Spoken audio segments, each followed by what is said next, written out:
días a todos. Este es el video número 24 del resumen de la parte práctica del curso ICPC Online. Este ya es un video pensado para que lo vean antes de la clase, para que vayan preparados a la clase de grafos. Primero vamos a introducir qué es un grafo y para eso tengo un ligero dibujo en Paint ya armado. Un grafo, como se puede ver acá, es algo compuesto por nodos, que son nuestros puntos, nuestros circulitos rojos, y aristas que unen estos nodos, que son estos arcos, estas líneas dibujadas entre ellos. Esa es la noción general de grafo y la cual vamos a ir especificando para ver distintos tipos de grafos y que es muy potente y que puede modelar muchísimas cosas. O sea, desde problemas, por ejemplo, que pueden hablar de ciudades y caminos o inclusive de relaciones más abstractas como cosas de álgebra o de teoría de números. Se pueden pensar a veces con grafos. Pero bueno, por lo general vamos a decir que tenemos n nodos y m aristas, salvo que alguna partícula del problema haga que tengamos otros nombres, pero vamos a generalmente decirle n nodos y m aristas. Y los tipos de grafos son, bueno, este es un grafo general que tiene dos particularidades. Es no dirigido porque las aristas no tienen un sentido indicado. Si las aristas tienen un sentido, por ejemplo, yo dibujase flechas en las aristas, esto sería un grafo dirigido. Entonces sería que hay una arista que sale de un nodo y llega al otro. Y es no ponderado. Las aristas no tienen ningún valor asociado. Yo puedo asociar valores a las aristas y llamarlas aristas ponderadas y es un grafo ponderado. Por ejemplo, esto podría ser la longitud o el tiempo o el costo que llama recorrerlas, que consume recorrerlas. Hay otros problemas que se va a interpretar como la capacidad de una tubería, etc. Pero bueno, tenemos este grafo. Así que lo primero que vamos a ver es cómo podemos representar este grafo, porque es muy bueno para razonar, pero aparte queremos trabajar con él, queremos ejecutar algoritmos sobre los grafos, porque los vamos a usar no solo para razonar, sino para generar algoritmos sobre ellos. En general hay tres formas que nos van a parecer particularmente útiles e interesantes.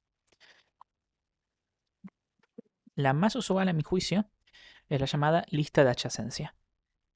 Porque lo que vamos a trabajar realmente son lo que llaman grafos ralos, que es donde no hay muchas aristas. Las aristas en general van a ser de un orden de magnitud similar al de los nodos. Piensen que puede haber una lista entre cada posible par de nodos. Por tanto, la máxima cantidad posible de listas es el cuadrado de la cantidad de nodos, más o menos. Si es dirigido es n por n menos 1. Y si es no dirigido es n por n menos 1 sobre 2. Igual hay muchísimas aristas. Pero cuando trabajamos en problemas donde no hay tantas, donde las aristas son quizás la cantidad de grafos, los dos van hasta 100.000, decimos que son ralos. Así que bueno, vamos a tener esto. Constraint max n, supongamos, no sé, 12,5. Esto es usual, es una buena. Y vamos a hacer un vector. Esto lo pueden llamar G, lo pueden llamar ADJ, como les sea cómodo. Pensamos ADJ para adyacencia. Sí, ya sé que es con Y, pero no importa. Me lo acuerdo con J. No sé por qué.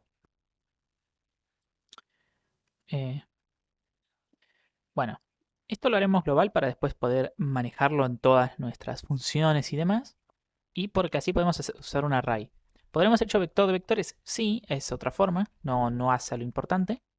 Pero yo lo suelo implementar así. Podríamos haber hecho un vector de int ADJ max n o inclusive cuando leemos realmente cuántos nodos hay, leemos, vamos a hacer una forma en la que se nos puede dar un grafo. Bueno, eso es lo mismo, básicamente. Las tres formas que eligen, cualquiera de las formas que elijan de la lista de adyacencia son indistintas. Lo pueden hacer así. ¿Y qué particularidad? Y si lo hicieran así, también la podrían haber hecho local. ¿Y qué tiene de particular? O sea, inclusive lo pueden hacer directamente. Les estoy dando distintas alternativas para implementar lo mismo. Si se les confunde, simplemente pausen y vean cómo es cada una. Pero bueno, vamos a trabajar con este vector de vectores de enteros adyacencia, de largo n. ¿Y qué va a contener? Va a contener para cada nodo sus vecinos. ¿Sí? Entonces supongamos que lo que me dan es la cantidad de nodos, cantidad de aristas y una lista de aristas. Es una forma muy usual. leo. Por lo general van a estar indexados desde 1 y a mí me suele ser cómodo indexar desde 0, así que voy a reducir los índices. Y ahora voy a decir que A es vecino de B. Por tanto, agrego a B como vecino, su lista de vecinos, de nodos adyacentes, justamente que están al lado. Y análogamente a B como vecino de A. Y bueno, ahora cada uno se sabe, se guarda a sus vecinos. Si el grafo fuera dirigido, yo por ejemplo podría pensar que esto guarda a quienes ese nodo puede alcanzar. O sea, salen aristas de ese nodo hacia los otros. Entonces solo voy a guardar la primera. Generalmente vamos a pensar que un grafo para la representación, muchas veces en la lista de adyacencia sobre todo, va a quedar que el grafo no dirigido es como un grafo dirigido donde todas las aristas se ven en los dos sentidos. Y bueno, esta es la primera forma. Y esta es muy cómoda, es la que más suelo usar, pero no es la única. Otra, que también se va a usar para uno de los algoritmos que vamos a ver, es la matriz de adyacencia o matriz de distancia, como la generalizamos. Pero antes de seguir, en los grafos ponderados, por ejemplo, esto en lugar de ser un entero sería un pair, donde yo guardaría, supongamos que son aristas con un cierto peso, costo. Por eso el costo puede ser C, puede ser W, que es weight, etc. Entonces leo weight y entonces voy a guardar el pair, que lo puedo expresar así como lista entre llaves, el weight W. Esto va a indicar que tiene una lista de peso W que los conecta. Que de A sale una lista de peso W que llega al nodo B. Si esto es no dirigido, a su vez B va a pensar que tiene una lista que sale y llega al nodo A y que tiene peso W. Y si es dirigido, solo A va a pensar en la lista. Esa es la primera forma. La segunda forma es la matriz de adyacencia o matriz de distancia. Esto sería vector, vector. Pensemos en las tres formas. Ya hicimos la lista de adyacencia. Podemos pensar en vector, de int, matriz, lo vamos a llamar porque esta va a ser cuadrada, de n, y cada uno tiene originalmente n nodos. A ver, acá hay es una diferencia importante entre grafos dirigidos y no dirigidos. Si los grafos son dirigidos y no dirigidos, no.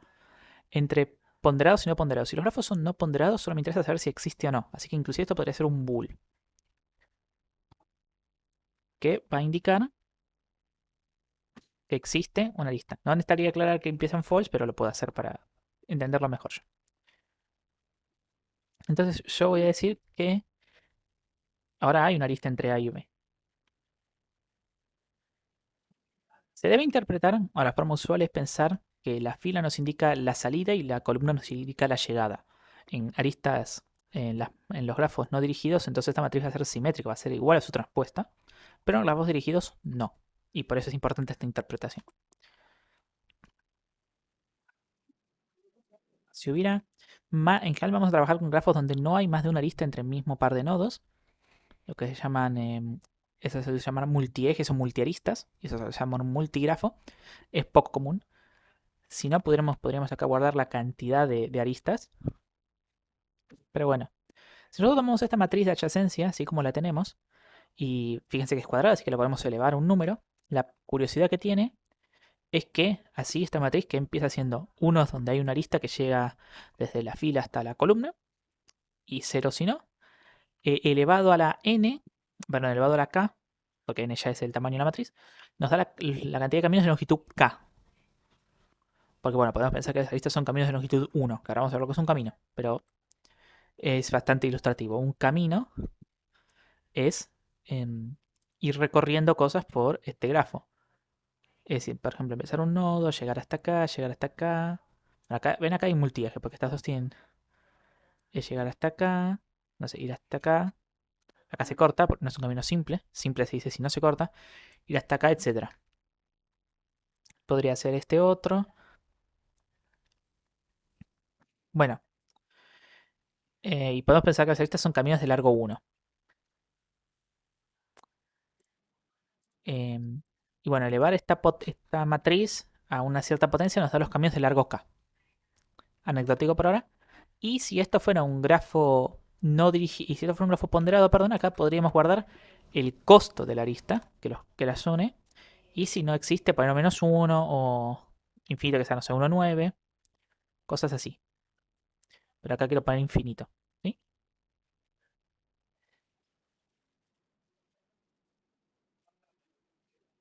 Algo que nos sirva, una forma de representar el infinito que nos sirva en este problema. O sea, representar la ausencia de arista que nos sirve en este problema. Si lo que nos interesa es la distancia de llegar de un nodo al otro, o sea, la longitud del camino más corto, donde, bueno, en grafos no ponderados es la cantidad de aristas y en grafos ponderados es la suma de los costos de las aristas, entonces eh, nos puede servir más el infinito, en otros puede servir más por -1, es lo mismo, para que sepan. Y la tercera forma es la más sencilla, que sirve para algunos algoritmos. Las tres son útiles y vamos a usar los algoritmos que les voy a comentar en el siguiente video de los dos que son de antelación a la clase. Es la lista de aristas, simplemente ars y ya puede ser ars.pushback AB y sencillo, así como lo ven. Si aparte acá puntualmente es ponderado, acá podría haber puesto W, acá podría haber puesto W y acá podría poner, por ejemplo, W. Y acá podría usar una tupla, pero no me es cómodo. Podría haber hecho un pair de int y después pair in pair, que eso es lo que yo usualmente haría. O sea, que pondría el peso. Y realmente acá después voy a considerar que lo más importante es el peso, porque el primer algoritmo que vamos a ver es Kruskal, que ya vemos la clase que viene ese, y ordena por peso. Así que esto tiene sentido. O podemos tener un struct arista que tenga int a, b, w. Entonces esto sería un vector de AR. Posiblemente sea lo más razonable. Entonces, y los va a poner bien. Tenemos que respetar el orden con el que los declaramos acá. Y estas son las tres formas más usuales de representar un grafo. Y realmente son las formas en las que nos van a indicar leerlo. Puede a veces leer una matriz, pero en general va a ser leer una lista de aristas. Sean dos o sean tres valores por arista. Pero bueno, un tipo particular de grafos que nos va a interesar. Ahora les voy a comentar un par de tipos de grafos para cerrar esta parte. Luego vamos a los algoritmos. Un par de tipos particulares de grafos que nos van a ser interesantes son, por un lado, los árboles. Los árboles tienen la particularidad de ser grafos conexos, o sea que se puede llegar de cualquier nodo a cualquier nodo, acíclicos. Es decir, un ciclo es, bueno, acá dos aristas más, que yo puedo hacer un caminito, ir recorriendo sin pisar y volver al nodo de origen. Por ejemplo, un ciclo es esto. ¿Ven? Bueno, un grafo si es conexo, pero no tiene ciclos, es un árbol y siempre va a tener m igual n-1. Va a tener n-1 aristas. Y si yo tengo varios, si es acíclico pero no es conexo, es un bosque. Y va a tener varios árboles en ese bosque. Por eso se lo llama bosque. Eh,